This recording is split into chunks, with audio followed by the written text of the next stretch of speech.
Hello student, आज हम बात करेंगे फार्मेकोकाइनेटिक्स क्या होता है, फार्मेकोकाइनेटिक्स की डिफिनीशन क्या होती है, ड्रग एब्जॉर्प्शन क्या होता है और ऐसे कौन कौन से ऐसे फैक्टर हैं जो कि ड्रग एब्जॉर्प्शन को अफेक्ट करते हैं, उनके बारे में आज हम बात करेंगे।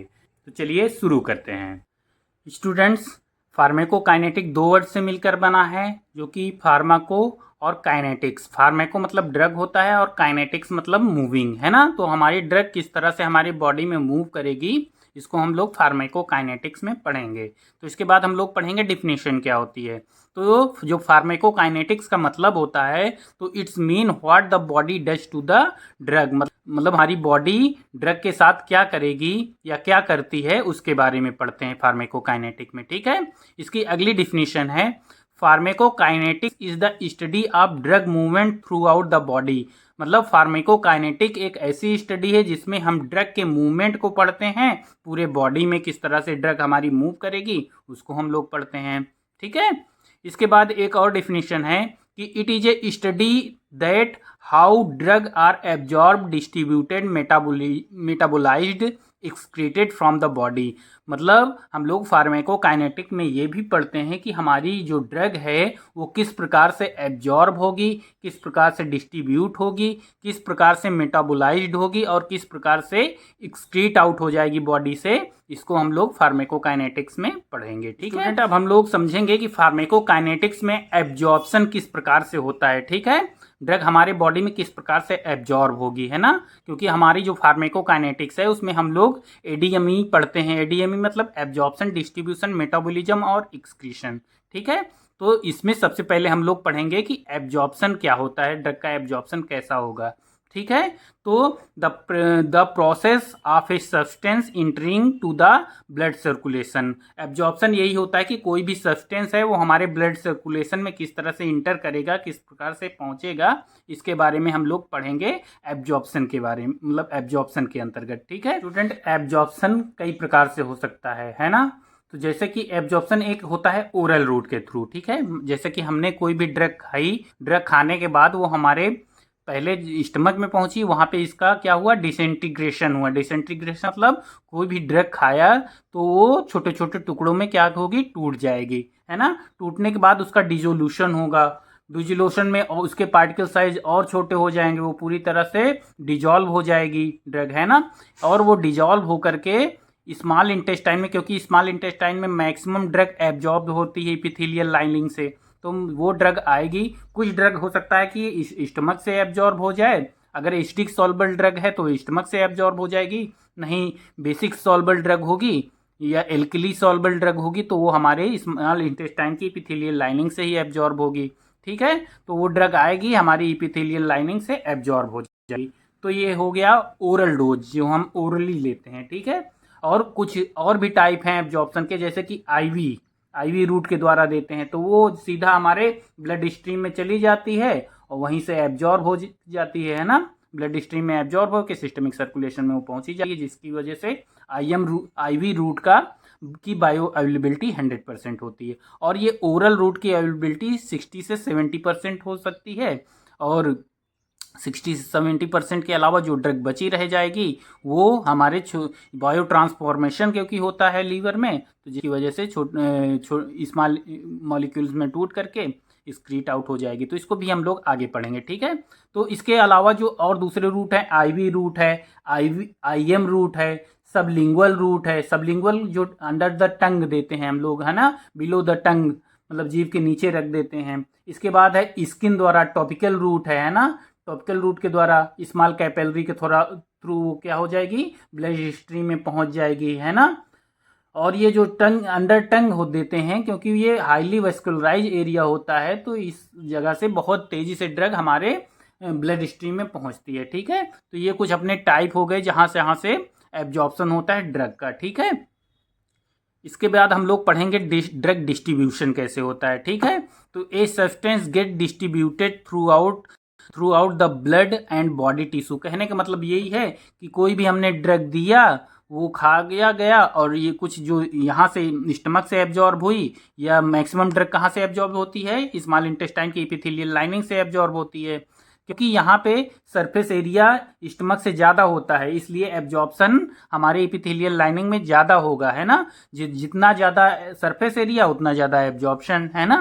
तो ये जब हमारी ड्रग यहाँ से एब्जॉर्ब होगी तो वो सीधा ब्लड में जा करके ब्लड के द्वारा वो हमारे बॉडी के टिश्यूज़ में क्या होगी, डिस्ट्रीब्यूट हो जाएगी। ठीक है, ये प्रोसेस होती है आपके ब्लड के डिस्ट्रीब्यूशन की। ठीक है स्टूडेंट, इसके बाद हम लोग बात करेंगे मेटाबॉलिज्म की। मेटाबॉलिज्म को ही बायो ट्रांसफॉर्मेशन भी बोलते हैं, क्योंकि क्या होता है कि हमने मान लीजिए हमारी ड्रग एब्जॉर्ब हुई यहाँ से, और एब्जॉर्ब होने के बाद वो पोर्टल वेन के थ्रू कहाँ पर पहुँचती है, लीवर में पहुँचती है, जहाँ पर उसका फर्स्ट पास मेटाबॉलिज्म होता है। ठीक है, जो भी ड्रग हम ओरली खाएंगे वो हमारे लीवर में पहुँच करके फर्स्ट पास मेटाबॉलिज्म उसका होगा।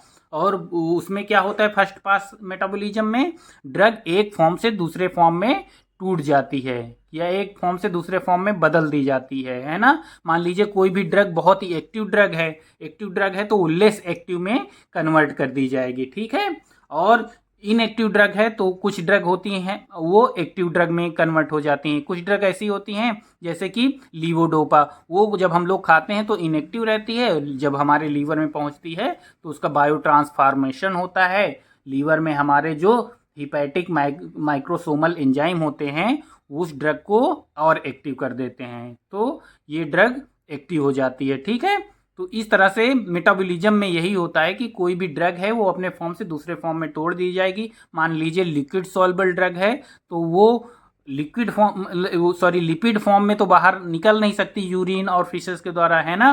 तो वो स्मॉल मॉलिक्यूल्स में तोड़ी जाएगी, जिससे कि और मान लीजिए लिक्विड सॉल्युबल ड्रग है, लिपिड वाली ड्रग है तो वो वाटर कंटेंट में टूट जाएगी, जिसके द्वारा आसानी से हम उसको यूरिन फॉर्म में एक्सक्रीट आउट कर सकें। ठीक है, तो ये हो गया अपना मेटाबॉलिज्म। और स्टूडेंट, मेटाबॉलिज्म होने के बाद हमारी ड्रग है वो सिस्टमिक सर्कुलेशन में चली जाती है और जहाँ पे प्रॉब्लम होती है वहाँ पे पहुँच करके थेरापेटिक इफेक्ट देती है। ठीक है, इसके बाद हम लोग बात करेंगे एक्सक्रीशन के बारे में। एक्सक्रीशन को ही एलिमिनेशन बोलते हैं, है ना। मान लीजिए मैंने पहले भी बताया कि मेटाबॉलिज्म में कोई भी कॉम्प्लेक्स मॉलिक्यूल है तो वो स्मॉल मॉलिक्यूल्स में टूट जाएगा, वाटर मॉलिक्यूल्स में टूट जाएगा, फिर वो बॉडी से यूरिन और फिशेस के फॉर्म में बाहर निकल जाएगा। तो वही है elimination of drug substance from the body, मतलब एक्सक्रीशन को ही हम लोग एलिमिनेशन ऑफ ड्रग, मतलब कहने का यही है कि हमारी ड्रग मॉलिक्यूल्स हैं या ड्रग सब्सटेंस है वो बॉडी से बाहर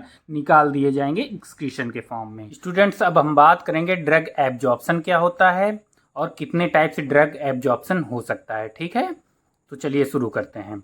drug absorption is a transfer of a drug from its site of administration to the blood stream and passage of drug across cell membrane. कहने का मतलब यही है कि कोई भी ड्रग है वो किस प्रकार से अपने साइड ऑफ एडमिनिस्ट्रेशन से एडमिनिस्टर की जाएगी और वो ब्लड स्ट्रीम में किस प्रकार से पहुंचेगी, और जब वो ब्लड स्ट्रीम में किसको क्रॉस करते हुए पहुंचेगी, सेल मेम्ब्रेन को क्रॉस करते हुए पहुंचेगी। ठीक है, और ये सेल मेम्ब्रेन को कोई भी ड्रग कितने टाइप से पास कर सकती है, वो है 4 टाइप्स, जो कि है पैसिव डिफ्यूजन के द्वारा सेल मेम्ब्रेन को क्रॉस कर सकती है कोई भी ड्रग, फैसिलिटेटेड डिफ्यूजन के द्वारा, एक्टिव ट्रांसपोर्ट के द्वारा और पिनोसाइटोसिस के द्वारा। ठीक है, तो ये 4 टाइप्स हो गए जिसके द्वारा कोई भी ड्रग इतने टाइप से सेल मेम्ब्रेन को पास कर सकती है, मतलब क्रॉस कर सकती है। ठीक है, तो कौन सी ऐसी ड्रग हैं जो कि बहुत इजीली एब्जॉर्ब हो जाएंगी ब्लड में और कौन इजीली एब्जॉर्ब नहीं होंगी। तो जो लिक्विड सॉल्युबल ड्रग है या नॉन आयोनाइज्ड ड्रग है वो इजीली एब्जॉर्ब हो जाएगी कहाँ पे, ब्लड में। कहने का मतलब वो इजीली सेल मेम्ब्रेन को क्रॉस करके ब्लड में पहुंच जाएगी। और जो वाटर सॉल्युबल ड्रग है या नॉन आयोनाइज्ड ड्रग है, लिक्विड सॉल्युबल ड्रग क्यों आसानी से पास आउट हो जाएगी, क्योंकि जो हमारी सेल मेम्ब्रेन है जहाँ से मतलब हमारी जो स्मॉल इंटेस्टाइन की एपिथेलियल लाइनिंग है उसकी जो मेम्ब्रेन है, ये सेल मेम्ब्रेन है, वो क्या है, उसकी जो ऊपरी लेयर क्या होती है, वो लाइपोफिलिक होती है ना, लाइपोफिलिक होती है ना, फास्फोलिपिड बाइलेयर्ड होती है। तो ये लिपिड लेयर होती है, तो लिपिड में लिपिड सॉल्युबल ड्रग आसानी से एब्जॉर्ब हो जाएगी, या तो नॉन आयोनाइज्ड ड्रग आसानी से एब्जॉर्ब हो जाएगी। उसी जगह पे वाटर सॉल्युबल ड्रग होगी या तो आयोनाइज्ड ड्रग होगी, है ना। तो वो क्योंकि सेल मेम्ब्रेन की हमारी जो जो ऊपरी लेयर है वो लिपिड बाइलेयर्ड है, तो लिपिड में वाटर आसानी से क्या होगा, एब्जॉर्ब नहीं होगा, जिसकी वजह से ये आसानी से एब्जॉर्प्शन वाटर सॉल्युबल ड्रग का और आयोनाइज्ड ड्रग का नहीं होगा। ठीक है, तो पहला टाइप है पैसिव डिफ्यूजन के द्वारा ड्रग किस तरह से एब्जॉर्ब होगी। ठीक है, तो ये सेल, मान लीजिए ये सेल मेम्ब्रेन है, ये एक्स्ट्रा सेलुलर फ्लूइड है, मतलब कहने का मतलब बाहरी फ्लूइड है, सेल के बाहर का फ्लूइड है ना। और ये इंट्रा सेलुलर फ्लूइड है, मतलब ये सेल के अंदर का फ्लूइड है। ठीक है, सेल के अंदर का पोर्शन कह सकते हो, है एरिया हो सकता है। ठीक है, तो ये कोई भी ड्रग है वो एक्स्ट्रा सेलुलर फ्लूइड से इंट्रा सेलुलर फ्लूइड में पैसिव डिफ्यूजन के द्वारा अगर क्रॉस करती है तो पैसिव डिफ्यूजन कैसा होता है, डाउन हिल प्रोसेस होता है। कहने का मतलब कोई भी ड्रग होगी वो हाई कंसंट्रेशन से लो कंसंट्रेशन की ओर आसानी से एब्जॉर्ब होगी, है ना, आसानी से पास आउट हो जाएगी। तो मान लीजिए यहाँ पे कोई भी ड्रग हम खाते हैं उसका कंसंट्रेशन ज्यादा है और यहाँ पे ड्रग का कंसंट्रेशन नहीं है, कोई भी कंसंट्रेशन नहीं है या तो कम कंसंट्रेशन में है, तो कोई भी ड्रग अगर हम खाएंगे तो डिफ्यूजन प्रोसेस के द्वारा आसानी से यहाँ पे क्या हो जाएगी, एब्जॉर्ब हो जाएगी। ठीक है, आसानी से यहाँ से होते हुए एब्जॉर्ब हो जाएगी और इसमें कोई भी एनर्जी की रिक्वायरमेंट नहीं होगी, है ना, इसमें कोई भी एनर्जी। और ये क्यों आसानी से एब्जॉर्ब हो जाए, क्योंकि यहाँ का कंसंट्रेशन हाई है। मान लीजिए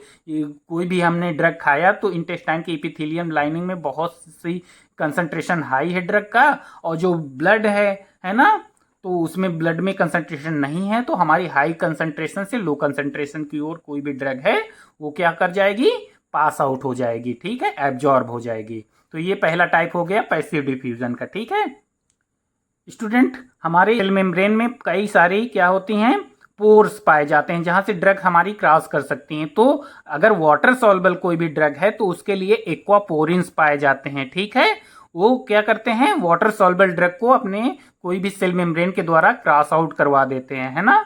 तो ये एक्वापोरिन्स की जरूरत होती है वाटर सॉल्युबल ड्रग को एब्जॉर्ब करने के लिए। एक्स्ट्रा सेलुलर फ्लूइड मतलब सेल मेम्ब्रेन के बाहर से सेल मेम्ब्रेन के अंदर की ओर। ठीक है, तो अब इसके बाद है फैसिलेटेड डिफ्यूजन। फैसिलेटेड डिफ्यूजन भी एक तरह का बहुत विशेष टाइप का डिफ्यूजन होता है। कहने का मतलब यही है कि हाई कंसंट्रेशन से लो कंसंट्रेशन की ओर होता है, और ये प्रोटीन चैनल जो होते हैं, तो कोई भी ड्रग है वो अगर वो फैसिलेटेड डिफ्यूजन के द्वारा एक्स्ट्रा सेलुलर फ्लूइड से इंट्रासेलुलर फ्लूइड की ओर आती है, फैसिलेटेड डिफ्यूजन यूज किया गया है, तो उसमें भी किसी भी प्रकार का एनर्जी की रिक्वायरमेंट नहीं होगी और वो भी हाई कंसंट्रेशन से लो कंसंट्रेशन की ओर आसानी से कैरियर प्रोटीन के द्वारा यहाँ पे भेज दी जाएगी या क्रॉस कर जाएगी। तो ये वो आपका हो जाएगा फैसिलेटेड डिफ्यूजन। ठीक है स्टूडेंट, अब हम बात करेंगे एक्टिव ट्रांसपोर्ट के बारे में। ठीक है, तो एक्टिव ट्रांसपोर्ट क्या होता है, अप हिल प्रोसेस होता है, मतलब इसमें एनर्जी की रिक्वायरमेंट पड़ती है। मान लीजिए कोई भी ड्रग मॉलिक्यूल है वो लो कंसंट्रेशन से हाई कंसंट्रेशन में जाने के लिए उसको एनर्जी की रिक्वायरमेंट होगी। अभी तक क्या था कि हाई कंसंट्रेशन से ड्रग लो कंसंट्रेशन की ओर जा रही थी, तो उसमें कोई भी एनर्जी की रिक्वायरमेंट नहीं हो रही थी। लेकिन एक्टिव ट्रांसपोर्ट में क्या होता है, कोई भी ड्रग मॉलिक्यूल है उसकी कंसंट्रेशन लो है, उसको हाई कंसंट्रेशन की ओर जाना है, तो उसके लिए एटीपी के रूप में हमें एनर्जी की जरूरत होगी। यही क्या कहलाता है, एक्टिव ट्रांसपोर्ट कहलाता है। इसके बाद हम लोग बात करेंगे पिनोसाइटोसिस के बारे में, जो कि अगला नंबर है। ठीक है, पिनोसाइटोसिस में क्या होता है, कोई भी मॉलिक्यूल है ना, ड्रग मॉलिक्यूल है, वो क्या है, लिपिड सॉल्युबल मॉलिक्यूल है, तो वो क्या होगा, सेल मेम्ब्रेन हमारी भी लिपिड बाइलेयर्ड है, तो वो लिपिड सॉल्युबल मॉलिक्यूल हमारे सेल मेम्ब्रेन की ऊपरी लेयर जो कि लिपिड बाइलेयर्ड है उसमें धीरे धीरे पेंट्रेट करने लगेगा, या कह सकते हो कि वो धीरे धीरे इनगल्फ करने लगेगी हमारी सेल मेम्ब्रेन, और फिर धीरे धीरे से एक्स्ट्रा सेलुलर फ्लूइड से इंट्रासेलुलर फ्लूइड की ओर उसको भेज देगी। तो ये क्या कहलाएगा, पिनोसाइटोसिस कहलाएगा। ठीक है स्टूडेंट्स, अब हम बात करेंगे factor affecting of drug absorption. ऐसे कौन कौन से ऐसे फैक्टर हैं जो कि इफेक्ट करते हैं, रोकते हैं ड्रग एब्जॉर्प्शन को। ठीक है, अब हम बात करते हैं उसके बारे में। ठीक है, तो पहला है high lipid soluble unionised and small size of drug will favour to the rapid absorption of drug. कहने का मतलब ये है कि भी हाई लिपिड सॉल्युबल ड्रग है, जाहिर सी बात है हमारी जो सेल मेम्ब्रेन है वो लिपिड सॉल्युबल है ना। लिपिड सॉल्युबल है तो उसमें जो लिपिड सॉल्युबल ड्रग होगी वो आसानी से क्या हो जाएगी, एक्स्ट्रा सेलुलर फ्लूइड से इंट्रा सेलुलर फ्लूइड की ओर चली जाएगी। कहने का मतलब यही है कि स्मॉल इंटेस्टाइन की जो इपिथेलियल लाइनिंग है उससे हमारे ब्लड स्ट्रीम में चली जाएगी, है ना। तो हमारे जो हाई लिपिड सॉल्युबल मॉलिक्यूल है या अनआयोनाइज्ड है या स्मॉल इन साइज है, उसका स्मॉल साइज स्मॉल है, तो वो ड्रग फेवर करेगी किसको, रैपिड एब्जॉर्प्शन को, मतलब बहुत तेजी से उस ड्रग का एब्जॉर्प्शन होगा। ठीक है। इसके बाद दूसरा है liquid medicinal preparation are better absorption that solid medicinal preparation. Lipid soluble preparation मतलब लिपिड सॉल्युबल प्रिपरेशन या सॉरी लिक्विड सॉल्युबल प्रिपरेशन अगर हम पीते हैं तो उसमें मॉलिक्यूल बहुत ही छोटे होते हैं और वो जैसे ही हम लोग पिएंगे तो वो आकर के स्टमक में या तो एब्जॉर्ब हो जाएंगे या तो स्मॉल इंटेस्टाइन की एपिथेलियल लाइनिंग से एब्जॉर्ब हो जाएंगे। अगर इसी की जगह पे अगर कोई भी टैबलेट खिलाते हैं, सॉलिड मेडिसिनल प्रिपरेशन खिलाते हैं, तो वो पहले हमारे स्टमक में आएगा, फिर उसका डिसेंटीग्रेशन होगा, डिसेंटीग्रेट होगी, उसके बाद फिर उसका डिसोल्यूशन होगा, मतलब वो घुलेगी, फिर वो आकर के स्मॉल मतलब हमारे स्टमक में या तो एब्जॉर्ब होगी या तो स्मॉल इंटेस्टाइन में एब्जॉर्ब होगी, है ना। तो इसके लिए उसको थोड़ा सा टाइम लगेगा। इसके कंपैरिजन में सॉलिड मेडिसिनल प्रिपरेशन के कंपैरिजन में लिक्विड मेडिसिनल प्रिपरेशन को एब्जॉर्प्शन फेवर करेगा। ठीक है, या कह सकते हो बेटर एब्जॉर्प्शन होगा उसका। ठीक है स्टूडेंट, अब हम अगले नंबर के बारे में बात करेंगे। ठीक है, तो high drug concentration will help enough amount of drug absorption. जाहिर सी बात है कि अगर कोई भी ड्रग मॉलिक्यूल का कंसंट्रेशन अगर हाई है तो वो आसानी से लो की तरफ क्या हो जाएगी, ट्रांसफर हो जाएगी, है ना। तो अगर हम कोई भी ड्रग खाते हैं वो हमारी स्मॉल इंटेस्टाइन की एपिथेलियल लाइनिंग में या कह सकते हो स्मॉल इंटेस्टाइन में उसका कंसंट्रेशन ज़्यादा है तो वो आसानी से एब्जॉर्ब हो जाएगी ब्लड में, क्योंकि ब्लड ड्रग का कोई भी मॉलिक्यूल नहीं है तो वो हाई कंसंट्रेशन से लो कंसंट्रेशन की ओर आसानी से क्या हो जाएगी, ब्लड में ट्रांसफर हो जाएगी। ठीक है। इसके बाद अगला नंबर है basic drug are rapidly absorb from small intestine while the acidic drug from stomach. कहने का मतलब यही है कि स्मॉल इंटेस्टाइन में का पीएच क्या होता है, बेसिक होता है, तो बेसिक ड्रग इसीलिए स्मॉल इंटेस्टाइन से ज़्यादा तेजी से एब्जॉर्ब होगी। ठीक है, वाइल जबकि acidic drug from the stomach, क्योंकि स्टमक का पीएच एसिडिक होता है इसलिए एसिड सॉल्युबल ड्रग है, वो कहाँ से एब्जॉर्ब हो जाएगी, स्टमक से एब्जॉर्ब होगी। तो कहने का मतलब यही है कि स्मॉल इंटेस्टाइन से बेसिक ड्रग और एसिडिक ड्रग स्टमक से तेजी से एब्जॉर्ब होंगी। और ये भी है कि कुछ एसिडिक ड्रग कुछ अमाउंट में स्मॉल इंटेस्टाइन से भी एब्जॉर्ब होती हैं। ठीक है, वो कुछ ही ड्रग हैं। ठीक है। इसके बाद है अगला number higher surface area will promote more absorption. जाहिर सी बात है अगर सरफेस एरिया बढ़ेगा तो एब्जॉर्प्शन भी बढ़ जाएगा, क्योंकि स्मॉल इंटेस्टाइन से ज़्यादा ड्रग इसलिए एब्जॉर्ब होती है क्योंकि इसका सरफेस एरिया बड़ा है और स्टमक का सरफेस एरिया कम होने की वजह से स्टमक से कम ड्रग एब्जॉर्ब होती है। ठीक है, तो आप लोग समझ गए होंगे कि स्मॉल इंटेस्टाइन से एब्जॉर्प्शन क्यों ज़्यादा होता है in comparison to the stomach. ठीक है स्टूडेंट, अगले नंबर में हम लोग ये बात करेंगे कि किस रूट से हमारी ड्रग बहुत तेज़ी से रैपिडली एब्जॉर्ब होकर एक्शन देगी, है ना। तो पहला है इसमें इन्हेलेशन रूट। इन्हेलेशन में क्या है कि इन्हेलर वगैरह हम जैसे ही लेते हैं वो तुरंत इफेक्ट शो करने लगते हैं। किसके कंपैरिजन में ये रूट ज़्यादा फास्ट है, आईवी के कंपैरिजन में। ठीक है, आईवी इंट्रावेनस रूट जो होता है वो 100% बायोअवेलेबिलिटी होती है। और इसके बाद क्या है, सबलिंगुअल रूट। ठीक है, सबलिंगुअल जो कि हम लोग जीभ के नीचे देते हैं, जो कि हाईली वेस्कुलराइज एरिया होता है, उसमें ब्लड बहुत तेज मतलब ड्रग बहुत तेजी से ब्लड में पहुंच जाती है। इसके बाद है रेक्टल। रेक्टल क्या है, रेक्टल में हम लोग सपोजिटरी वगैरह देते हैं, है ना। इसके बाद आईएम रूट है, इंट्रामस्कुलर है, सबक्यूटेनियस है, फिर ओरल रूट है जिसमें हम लोग टेबलेट वगैरह देते हैं, फिर ट्रांसडर्मल है जो ट्रांसडर्मल होता है कोई भी इंजेक्शन वगैरह वहाँ पे देते हैं तो क्या होता है, वो काफ़ी टाइम लगता है क्योंकि उसको फैट किलर को क्रॉस करना होता है। तो ये आपका हो गया फैक्टर अफेक्टिंग आप ड्रग एब्जॉर्प्शन। ठीक है, अगर स्टूडेंट अगर आपको ये वीडियो पसंद आया हो तो आप लोग लाइक सब्सक्राइब एंड शेयर कर दीजिए, और अगर किसी और भी टॉपिक के बारे में आपको वीडियो चाहिए हो तो आप लोग बताइए, मैं बारे में भी आपको बताने की कोशिश करूँगा।